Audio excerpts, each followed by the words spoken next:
Hello, welcome to another episode of Making Sales Social Live. This week, we're going to talk about how to treat LinkedIn like an actual real networking room. Welcome to Making Sales Social Live, as we share LinkedIn and social selling training, strategies, and tips that will have an immediate impact on your business. Join Bill McCormick, Bryn Tillman, and me, Bob Woods, every week. Making Sales Social Live. I love this topic because, LinkedIn, we always talk about it as a social selling tool, but it really is many things, including this networking tool. Some of the mistakes that we make as salespeople on LinkedIn is we treat the LinkedIn members like leads, right? Here are our lead lists instead of treating them like human beings. So we'll start with our kind of overarching philosophy, and then we'll get into the conversation. But our overarching philosophy is to treat the person on the other side of the message the same way we would if they were on the other side of the table. These are the same human beings that we used to meet in person. They're just on LinkedIn. For a second, think about when you walk into a networking meeting and you would join into a conversation with 6 or 8 people chatting. You'd not walk up to them and go, "Hey, I'm Bryn Tillman. I help companies just like you. Card for you, and a card for you, Card for and you. a card for you, and a card for you." Right? We all know that. I think we've all been, if you've been around in networking circles, you've been in a room where somebody has walked in and they're not sure about themselves and they're not sure of how to approach people and break the ice and have a conversation. And so that's what they do. They're the business card slinger. And they come and say, "Hi, I'm Bill. And hey, I did this." Right. And I actually had a guy call me out and say, "Hey, I bet you I can pull my card faster than you." And I was like, oh, man. Some people, unfortunately, I've met people like this who do that on purpose. When you're doing it on purpose, it's not good. Right. And so let's talk about what the LinkedIn equivalent, what's the LinkedIn equivalent of that, which I would have to say is the connect and pitch. Connecting with people just because they're an ideal client, and either as soon as they connect with you, sending a pitch of your product or service, or right in the connection request, rather than saying, "Hey, Bob, here's why I want to connect. Hey, Bob, we help companies just like you. Please add me to your LinkedIn network." And so here's the way we want to think about it. We're walking into, let's say, a conference, and there's a keynote. To me, that's walking in or finding a piece of content on LinkedIn by a really good author. And then all these people are commenting, right? So that's like I walk into this conference. We're excited to see this keynote, the author speak, and all these people that are commenting are the people that are in the audience that are waiting for the keynote to begin, right? We're having conversations. We would never do what Bill just said, which is, "Hey, I'm Bryn Tillman. I help people grow their business by using LinkedIn." Like, we don't start conversations that way, or we build a terrible reputation in person. We're building the same one online. We don't want to do that. So what do? Let's start a conversation around the topic that the author is talking about. So if you're in comments and you're engaging on Bob's brilliant content piece and everyone in that audience is chiming in, maybe you start a conversation around that content. Maybe you start a conversation around more things that Bob has shared, right? There are so many ways that we can start conversations with people on LinkedIn in a very similar way as if we were in person at a networking event. Yeah, absolutely. Yeah. And it comes down to what Bryn started out by saying. You're going to treat the person on the other side of the screen, on the other side of the profile, as if they're on the other side of the table. Just because we've got this disconnect now, because we're doing it through a Zoom camera or we're doing it through electronic means, doesn't remove normal courtesy and normal, I don't know if they're quite the right word to say here, but it doesn't give us the right to just blast them.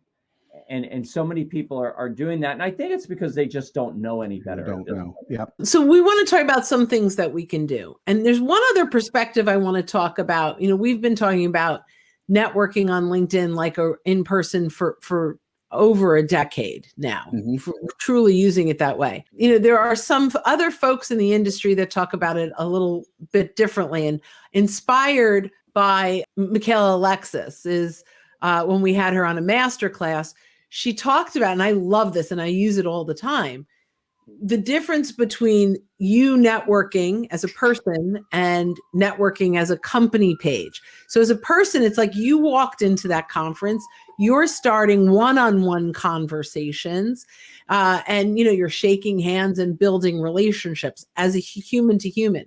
And then they say to you, so tell me a little bit about what you do. And so you can grab their hand and you walk them over to your booth. That's your company page. I think that's just brilliant. I love that. So what does that mean? That means on your personal page, don't pitch your stuff. Don't throw out even all the awards you've won or all the things that are bragging. Do that on the company page, right? So brag on the company page, share new product launches, and then as a human being, engage with that company page post. So when I was a solopreneur a very long time ago, I'd go on the company page and I'd say, congratulations to our CEO, Bryn Tillman. And then I'd switch back to me and go, thank you so much for your kind words, right? But it was the company bragging. And so when we think of a networking meeting and we're drawing kind of parallels to online, think of you as the human being having these conversations and your company page as the company booth that has all your brochures and all those other things that can help promote. So I love that. Yeah, it's so good. And what we have to realize is LinkedIn is a networking room. If we start looking at it that way, we begin to see the power of I don't know where we're at now. Is it 760 million users? Something like that. Like that. A new person joins LinkedIn. A new account is created every 2 seconds on LinkedIn. And so it's global. So if you have a global business, you literally can have a networking room that's open 24 hours a day. And it gives you that opportunity to do it. And I think one of the things we have to realize, about not being rude is we shouldn't ignore people. Imagine going into a networking room, going up to someone and saying hi to them and have them turn around and walk away from you. That's accept and forget. Yeah, right. That's it. Yeah. So when we accept people into our network and we forget about them and we never interact with them again. Also post and ghost, somebody says something really wonderful, in the networking group. Maybe it's their spotlight presentation and you go up to them after and Bob, that was amazing. I really love what you said around XYZ. And Bob looks at me, gives me a thumbs up and turns around and walks away. That's posting and ghosting. We can't do that. We have to realize that this is all about having conversations. And that's what we do in networking circles, right? We look for opportunities to have conversations with people to open up other opportunities, whatever they may be. It may be referral sources. It may be new business. It may just be a friend. One of the things when I started going to real live in-person networking events, I found people who were my peers who understood what it was like to own a business that my other friends who have 9-to-5 jobs just didn't get. So maybe it's just peers, but all of that can happen on social and can happen on LinkedIn. I have a friend now that's in California, he's on the other coast, and we've developed this great relationship that never would have been possible without LinkedIn. And it sometimes has to do with business, but a lot of the times it has to do with just other stuff. And so that's why I think one of the great things about LinkedIn being this 24-hour-a-day networking room is it gives us that kind of access to people. But we have to approach it with the right heart, right? We have to approach it with an abundance mindset that what I have, I want to give to you. And if something great comes from that, fantastic. If it doesn't, that's okay too. As Scott Schilling says, we have to come in with high intention, but low attachment. High intention that we want to give of ourselves, low attachment to whatever the outcome we think it should be. It's about detaching from what that connection is to us, is worth to us, and attaching to what we're worth to that connection can make a big deal. So Jacqueline Joy. Yay. So that is a great way to look at that, Bill, avoiding the post and ghost concept. Now, Bill talked about even giving it a thumbs up. Most of the posts and ghosts don't even react. Yeah. They put out a blog post or, they've shared content and they never look back. So we want to make sure. I love the analogy that Bill's making at that networking meeting. It's like someone comes up and comments on, hey, that was a great speech, and you turn your back and walk away is what we're doing. So I absolutely love that. Patrick, relationship and constant communication with your clients or connections.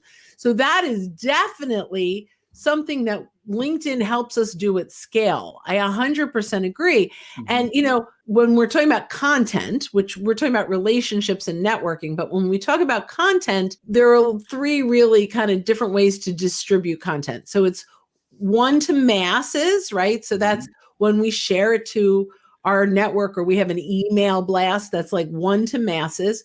We have one to few. So this could be a designated group where very specific people are part of. It could be if you've got an engagement thread on LinkedIn with very specific people. Sharing certain content to a certain client profile. So if you have an ICP or ideal client profile or persona, depending on how you look at that, that's exactly right. If you find a piece of content or create a piece of content specifically for CEOs of small businesses, that's one to few, right? Maybe we do a list of all our CEOs of small businesses and we send 18 people a very similar message. That's one to few. And then there's one to one, where I actually deeply do some social listening about you and your company and your industry and your clients. And when I'm reaching out, it absolutely is a personalized message, where one to few is a little tailored. One to one is really personalized. It's customized. And it's not only customized for that person, it's customized for that relationship that you have with them, whether they're a prospect, they're a client, or they're a referral partner. You're going to tailor and customize that message for that person. So tailoring, I see, is one to few. I've tailored the message for a persona. Customized or personalized to me is that one-to-one. But I love that. So we have, hi, Bruce. I've always thought that a no pitch approach is the only way. We agree, Bruce. Mm-hmm. Our posting gets folks into our profile. And I do think there's room for a CTA in our profile. 100%. If you don't have we do that. Yeah. If you don't have a call to action, they don't know what to do next. Right. Yep. Probably oversimplified, but basically the way I approach social selling. Thanks for the conversation. Bruce, we totally agree. Right. I 100% agree with you. I think that's critical. And the way that we build our profiles, it definitely incorporates all of that so that it's attracting, teaching, and then engaging. And then the CTA comes in with the engagement part. And that's where we encourage people to start that conversation with us so that we can, determine if there's a basis to do business now or later, or if there's other ways to potentially take a relationship from there. But definitely no pitch, and definitely do have a CTA in there somewhere. And there's a lot of steps with that as well. But you've encapsulated one of our core beliefs. And I think as salespeople, what we do is when we say CTA, what we're really referring to is a CTS or a CTP, a call to sell or a call to pitch. It's a call to action, to taking some kind of an action. And really what we want the next action to be is to just start a conversation. No, I'm just saying that's all we want is a conversation to see if there's even anything there, because we've all been on calls when we've been like, this probably isn't such a good thing, but the other person is a good person, so we'll just keep talking to them. I mean, that's always a possibility too. Well, so here's the thing about this, and I think it's important. Your CTA needs to be really clear, right? So if you are a CEO and are challenged with this, let's chat. I'm happy to provide additional insights around X, Y, and Z, very specific. Even if we never work together, I'm confident our call will be well worth your time. Here's a link to my calendar. Here's my email. Here's my phone number. So we are still qualifying in our CTA. Yes. So that we don't end up on a whole lot of those calls that do happen. They definitely happen. But here's the thing. When we are at a networking meeting, I want to bring it back to the topic for a second. We don't set up a call with every single person we exchange cards with, right? We can still be picky in who we want to take it from LinkedIn to a Zoom call or to a phone call. We can have online conversations that in some ways are qualifying. And here's the qualification, not if they're a good prospect for us, but if we can bring value to them. That's the difference. We want to qualify when we're walking around a room of people at a networking event and we're talking. If I have another conversation with this person, can I bring them value? Can I offer more insights that can help them do X? If the answer is yes, and by the way, insights without them having to pay for it. Right. What insights can I bring to this second conversation, the call to action? Now, our first conversation in LinkedIn might be, hey, they visited my profile, they engaged on my post. The next conversation on Zoom or phone call, let's go back. Our profile or our content should attract the right people. And then our call to action should make it very clear who it is that we want to talk to and what value we can bring. So we've got some more. What's this? Didn't pitch. Yeah. So we never want to do that. We would never want to. So pitching tends to turn so many people off, especially when someone just appears in a DM and you don't even know them. We say all the time, a connect and pitch is a bait and switch. We never want to do that. We've got to earn the right to get those conversations. Relationship first, conversation, consistency. Absolutely. I go with 3-2-1 content creation approach. Every 6 pieces of content includes 3 education, 2 who am I, and 1 please visit my profile in one form or another. That's interesting. And everyone, there's no wrong way to do this. For us, we don't really talk a lot about who are we, but we position our profiles to do a lot of the work for us. Right. So our content is bringing them back to our profile, which is positioned to be value centric. Right. So, and to Bob's point, if Bob does tons of makeovers for hundreds of professionals. So I don't want to steal his thunder too much, but ultimately when you talk about attract, teach, and engage, right? Like that's the job. Your profile needs to get them to raise their hand and say, I want more. So if we're even pitching on our profile, who wants more pitch? No one wants more pitch. They want more value and insights. So we're just about at the end of our time. That went so fast. I want Bob to just quickly tell what he does with follow-up after the event. So now we're splitting out the LinkedIn from the event to a certain point. And I've said this a lot. If you haven't heard it, that's fine. But I've been on LinkedIn since the very beginning, 2003.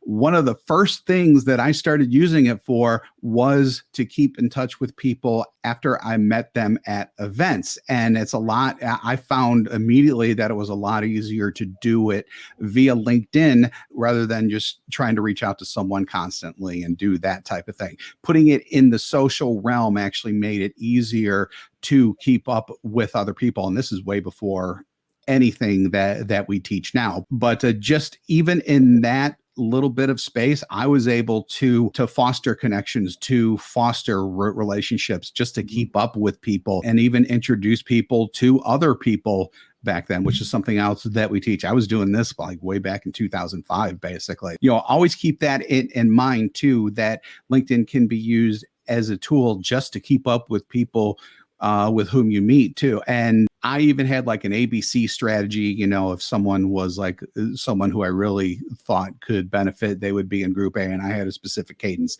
One, not so much group B, and then it kind of went down from there. I've got that stuff somewhere. I should probably take a look at it one of these days. But, just fostering those relationships based on a real world type of situation, which obviously networking is, and hopefully one day we'll get back to that. I would just suggest always keeping that in mind too, that LinkedIn can be used more directly when it comes to follow up after meeting people. So I'm just going to bridge that really quickly to your welcome messages, right? Yep. Don't connect and forget. Right. Don't accept and forget, right? Yep. Make sure, just like in networking, we're following up. You want to make sure you look at that person, and maybe they're in your 3 categories. Maybe your A is a prospect, maybe your B is a referral partner, and maybe your C is a client or someone that you've worked with in the past. You put them in your own categories. But I love that, right? Be purposeful and make sure you're following up in the right way. And I'm going to send this back to Bill to close us out. Yeah, so all great stuff. Remember, LinkedIn is a networking space. That's how we want to treat it. We want to treat the people on the other side of the screen just the same way as if they were on the other side of the table. So thanks once again for tuning in for another episode of Making Sales Social Live, and we'll see you here next time. Hit subscribe now and click the notification bell to get the latest videos from Social Sales Link. Give this video a like and comment down below. Register for free resources at linkedinlibrary.com.